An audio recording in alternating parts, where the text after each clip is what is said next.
Welcome to పల్నాటి ప్రభ. మొత్తానికి ఆంధ్రప్రదేశ్ రాష్ట్రంలో అయితే ఆర్టీసీ అధికారులు ఉచిత బస్సు ప్రయాణానికి కసరత్తు చేస్తున్నారనేది మనకి అర్థమవుతుంది. రాష్ట్రంలో ఉచిత బస్సు ప్రయాణానికి సంబంధించి తెలంగాణలో అలానే కర్ణాటకకు సంబంధించి ఉచిత బస్సు ప్రయాణం విషయంలో ఒక అధ్యయనాన్ని చేసి ఒక ప్రాథమిక నివేదికనైతే సీఎం చంద్రబాబు నాయుడు గారికి అయితే ఆర్టీసీ అధికారులు అందించినట్లుగైతే మనకు తెలుస్తుంది. మరి ఇప్పుడు మన రాష్ట్రాన్ని చూస్తే జనసేన అధినేత పవన్ కళ్యాణ్ అయితే 3 పార్టీలను ఏకం చేసి ఒక తాటి మీదకు తీసుకుని వచ్చి గెలవడం జరిగింది. చంద్రబాబు నాయుడు గారు అయితే సీఎంగా ప్రమాణ స్వీకారం కూడా చేశారు. ఇప్పుడు మన రాష్ట్రంలో తెలంగాణ రాష్ట్రంలో నిర్వహిస్తున్న ఉచిత బస్సు ప్రయాణం కానీ లేదా కర్ణాటకలో నిర్వహిస్తున్న ఉచిత బస్సు ప్రయాణం ఈ రెండిట్లో ఏది బాగుంటుంది అనేది ఒక అధ్యయనం చేసి మొత్తానికైతే తెలంగాణ రాష్ట్రంలో నిర్వహించే ఉచిత బస్సు ప్రయాణాన్ని మన ఆంధ్రప్రదేశ్లో కూడా నిర్వహించాలని చెప్పేసి అయితే సీఎం గారికి అయితే అధికారులు తెలిపారు. ఇప్పుడు మన రాష్ట్రంలో సుమారుగా నెలకి 500 కోట్ల రూపాయలు అయితే ఆర్టీసీకి ఆదాయం వస్తుంది. ఉచిత బస్సు ప్రయాణం ఒకవేళ పెట్టారనుకోండి 200 కోట్ల వరకు అయితే రాబడి తగ్గుతుంది. అప్పుడు 125 కోట్ల వరకు అయితే ప్రతి నెల ఆర్టీసీ నుంచి ప్రభుత్వానికి అందిస్తున్నారు. అప్పుడు ఏమవుతుంది, ఇంకొక 75 కోట్లు ఈ ఒక 125 కోట్లు మొత్తం 200 కోట్లు అంటే రియంబర్స్మెంట్ కింద ఒక 75 కోట్లు ఈ ఒక 125 కోట్లు మొత్తం 200 కోట్లు అయితే ప్రభుత్వానికి అయితే నష్టం వాటిల్లుతుంది. ఈ నష్టాన్ని అయితే ఆర్టీసీకి అందించాల్సిన బాధ్యత ప్రభుత్వం మీద పడుతుంది. మరి ఇంత జరుగుతున్నా కూడా ఎవరికి నష్టం?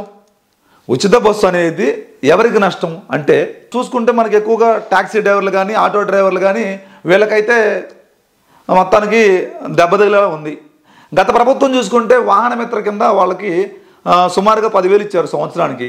ఇప్పుడు వీళ్ళు ఏమంటున్నారంటే మనం తెలంగాణలో చూసుకున్నాం అలానే కర్ణాటకలో కూడా చూసుకున్నాం, ధర్నాలు చేశారు, ఆత్మహత్య ప్రయత్నాలు చేశారు ఈ ఆటో డ్రైవర్లు అయితే. మరి అలాంటి వాళ్ళని ఏం చేయాలి ప్రభుత్వం? ఖచ్చితంగా వాళ్ళని పరిగణలోకి తీసుకొని వాళ్ళకి ఏమైనా రాయితీలు కానీ సబ్సిడీలు కానీ లేదా నెలవారీ ఏదైనా సరే ఒక ఆర్థిక భరోసాను కనుక ప్రభుత్వాలు కనుక అందిస్తే వారికి కూడా ఏంటంటే ఒక తోడ్పాటు అందించినట్టుగైతే ఉంటుంది చాలా వరకు అయితే. ఇంకొకటి ఇప్పుడు ఈ ఉచిత బస్సు ప్రయాణం అనేది కొత్త జిల్లాలు ఏర్పడ్డాయి. మరి కొత్త జిల్లాల వరకు ఇస్తారా, మరి పాత జిల్లాల వరకు ఇస్తారా, స్టేట్ మొత్తం ఇస్తారా? ఇది కూడా తీసుకుంటున్నారు. ఎక్కడ ఎంతవరకు ఇవ్వాలి అనేది కూడా ఒక అధ్యయనం అయితే చేస్తున్నారు.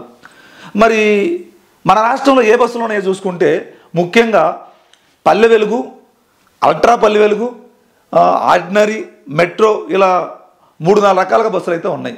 వైజాగ్లో విజయవాడలో అయితే మెట్రో ఉంది ఎక్కువగా. మరి వీటన్నిటిని పరిగణలోకి తీసుకున్న తర్వాత ఎక్కువగా మహిళలు పల్లెటూరు నుంచి ఏ ప్రాంతంలోకి ఎక్కువ వస్తారు? మరి పట్టణాల్లో ఉదయం సాయంత్రం వేళల్లో కూడా మహిళలు ఎక్కువగా ఉద్యోగాలకు వెళ్తుంటారు కదా, ఉద్యోగానికి వెళ్ళటం సాయంత్రం రావటం. మరి వాటిని కూడా పరిగణలోకి తీసుకొని ఎక్కడ బస్సులు ఎక్కువగా పెట్టాలి, ఎక్కడ బస్సులు తక్కువగా పెట్టాలి, మగవారికి ఇబ్బందులు లేకుండా. ఎందుకంటే ఇప్పుడు చూడండి కొన్ని ప్రదేశాలలో అయితే మహిళలు ఎక్కువ కొట్టుకున్నారు, మామూలు కొట్టుకోలేదు, పిచ్చి పిచ్చిగా కొట్టుకుంటున్నారు. ఆ అంశాన్ని ఎక్కువగా తీసుకుంటున్నారు ఇప్పుడు. ఎందుకంటే ఎక్కడ కూడా ఒక్క మహిళ కూడా ఇంకో మహిళ మీద దాడి చేయకుండా ఎక్కువ బస్సులు పెట్టాలి అక్కడ. అంటే కొత్త బస్సులు కొనాలా, ఉన్న బస్సులు సరిపోతాయా, ఇలా ప్రతి అంశాన్ని కూడా క్షుణ్ణంగా పరిశీలిస్తున్నారు సీఎం చంద్రబాబు నాయుడు గారు అయితే. ఏదేమైనా సరే రాబోయే అంటే దసరా పండుగ లోపే మన ఆంధ్రప్రదేశ్లో అయితే ఉచిత బస్సు ప్రయాణాన్ని తీసుకొని వచ్చి మహిళలకు అందించే విధంగా అయితే ఆర్టీసీ అధికారులు అయితే సిద్ధమవుతున్నారు. తెలంగాణ రాష్ట్రంలో చూసుకుంటే ఉచిత బస్సు ప్రయాణం అనేది కాంగ్రెస్ పార్టీ గెలిచిన వారం 10 రోజుల్లోనే ప్రారంభించారు. కొంచెం అదిగాక తెలంగాణ రాష్ట్రం కూడా ధనిక రాష్ట్రంగా చెప్పుకుంటారు. మరి మన రాష్ట్రం చూసుకుంటే కొంత ఆదాయంలో వెనుకబడి ఉంది కాబట్టి ఈ ఉచిత బస్సు ప్రయాణం అనేది కొంచెం ఆలస్యం అయ్యే విధంగా అయితే మనకు తెలుస్తుంది. ఏదైనా సరే దసరాలోపు వచ్చిందని చెప్పేసి కూడా అనుకుంటున్నారు. కానీ ఇక్కడ మహిళలు ఏమంటున్నారంటే ఒక సానుకూలంగా మహిళలు కానీ అందరూ కూడా ఇక్కడ మెజారిటీ ఇచ్చారు కాబట్టి త్వరితగతిన ఇక్కడ ఉచిత బస్సు ప్రయాణం అయితే ప్రవేశపెట్టాలని చెప్పేసి అయితే మహిళలు కోరుతున్నారు.